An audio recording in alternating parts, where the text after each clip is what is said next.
What's up, people?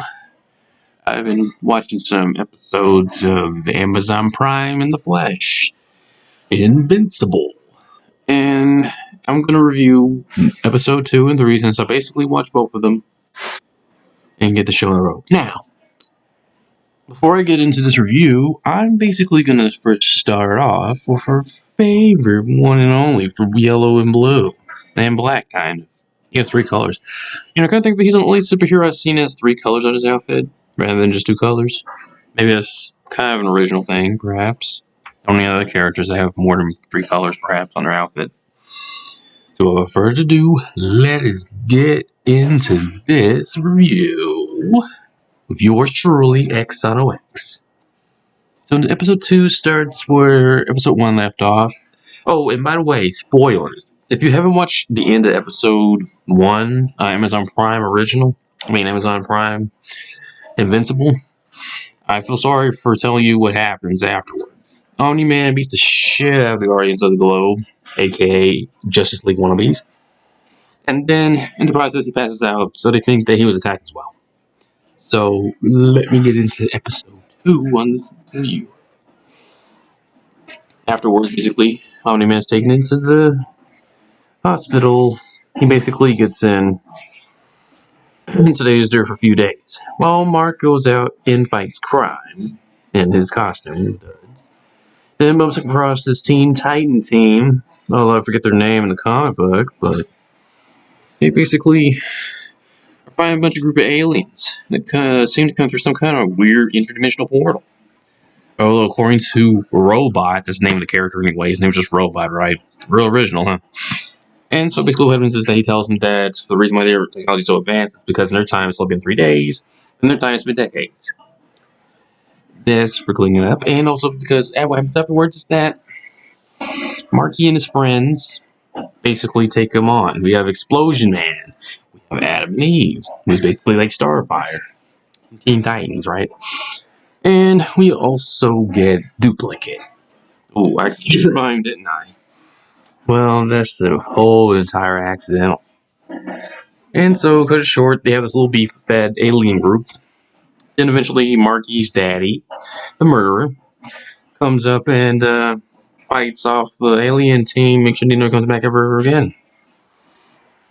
Now, as we get into episode 2, we're doing that thing where basically we know that Omni-Man is the murderer of his Guardians of the Globe team, but the characters don't know. So basically, I guess it's creating like tension. I mean, they did this also with the original comic that started out because I read some of it before.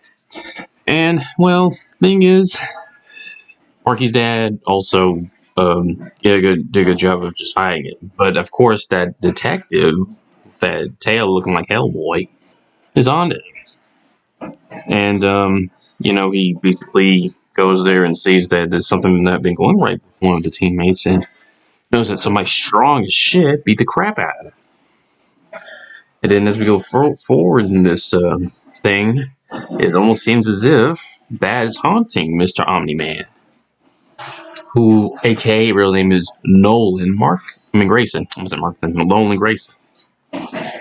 And afterwards, we basically, at the end of the episode, Marky reunites with his dad. Although, during the fight with the aliens, he accidentally says, Dad, as he gives him lost into the portal, and they're like, that's your daddy? I'm like, oh, yeah, that's my dad, man. Yeah, he's Omni-Man, you jealous?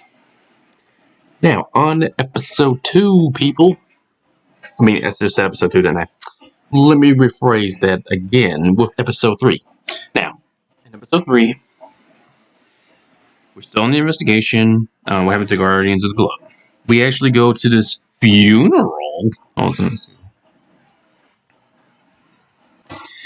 And you see, the thing is, like I was saying, no, we'll get back into it. The funeral.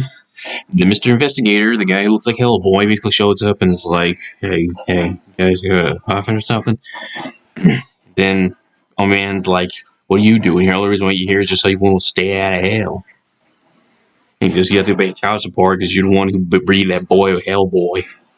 And basically made a few more babies along the way. And he's like, yeah, you're right. So Afterwards, Mr. Omni-Man goes home. Marky's all like, oh man, he's all heartbroken, of course, over the Guardians of the Globe and whatnot. He can't stand that this is what happens to him. And Omni-Man's all like, hey, chill out, chill out, chill out. Shouldn't get so you shouldn't get so over emotional about this. Wife's like, what's wrong with you? Why are you being all so worked up over them? Like you literally showed no emotion at the funeral. What's wrong with you? And he's like, oh, everything's fine. Everything's fine. What's your problem? And afterwards, basically, Marky accidentally gets a little call from, no, actually, he gets the chance to call Mrs. Amber because he got her cell phone. Thanks to the bully for episode 2, he came back down to apologize to Marky so he can go and talk to Amber. Who knew? And then, basically, afterwards, he gets a chance to talk to her. But then he gets interrupted and he has to go on a mission to fight some villain named Dr. Oculus or whatever. Creates earthquakes with some bracelets of his. I don't know, earthquake bracelets. Even they call it that. Although Marky still needs to work a little bit on the one-liners because he's still kind of new to this, and maybe he could use a little bit of advice from somebody who's already doing one-liners for quite a while now. Then, long story short, they kick his ass. He goes back. He's like, "Oh, sorry for that long wait." And then basically, Marky goes to Amber and tells her that he didn't mean to, stir her up. But then they have a little moment where they was like, "Oh, well, remember I stood for you for that bully against that bully?" And she's like, "Oh yeah, that's right. Yeah, that's totally true." And then from there on, they're still going towards the investigation. Oh, and that just reminded me. Remember that guy I mentioned? Those two blue-headed guys from the first episode? They show up this time. Except the other one backstabs the other one and decides, hey, I can always make another original one. And then, another thing happens is that Mr. Investigator ends the episode with him going on like, I think I'm onto something. And maybe your husband might be involved somehow with the murders of his so-called teammates. Husband's like, what happened? She's like, oh, nothing, just want to go to sleep. Then end the episode. So now my thoughts on this, honestly, this show has a long way to go, because, if for those of you who have not read the comic book, there's a lot of dark stuff. Tons of dark stuff. And honestly, the thing is, there's even in the comic book, I hate to bring this up in this video. Who am I kidding? They'll totally do this in the show. This time in the comic book. But after this arc, he meets another woman who's also a so-called Vulturemite, or whatever you call them. And then she actually... you know what? Let me just put it like this. You know what? I think I'm going to put the link in the description just so you read the comic book itself. But Mark, unfortunately, has a bad experience with this woman. And then it bugs Mark almost all the other issues. And it takes him a long time to get over. Let's just say he becomes a victim of... should I even say it? I mean, if those of you knew what I was talking about, you would definitely already... Wait, let me try to cut this video much shorter.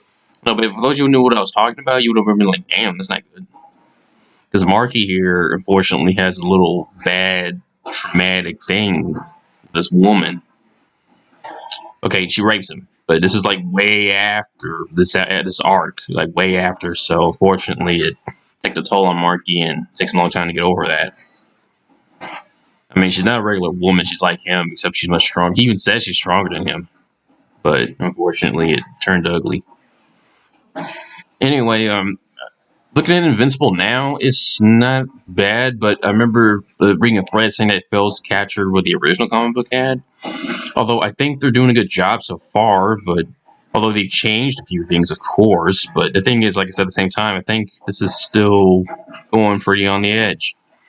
Marky here, he's got more characters coming up, and after that arc, there's going to be more arcs coming up ahead, and even the costume change. Damn, the show's been going for probably a long time, though. I mean, I remember before I was waiting for the show to come out at some point. That people making fan films and whatnot. I was like, when are they going to make a cartoon out of this? And they finally did. I think it's an adult cartoon, but... Well, it's better off being an adult cartoon because the shit that they do in the comic, oh my god, it's crazy. And then once it enters into the show, oh boy, it gets crazier from that. So this is just the beginning. This is just the tip of the iceberg, guys. So just brace yourselves for the most biggest, craziest things ever to come in this show. It's gonna get really cranky in here, guys. So, yeah, that's basically my review to episode 2 and 3. So, like, subscribe, and see you guys later. Peace.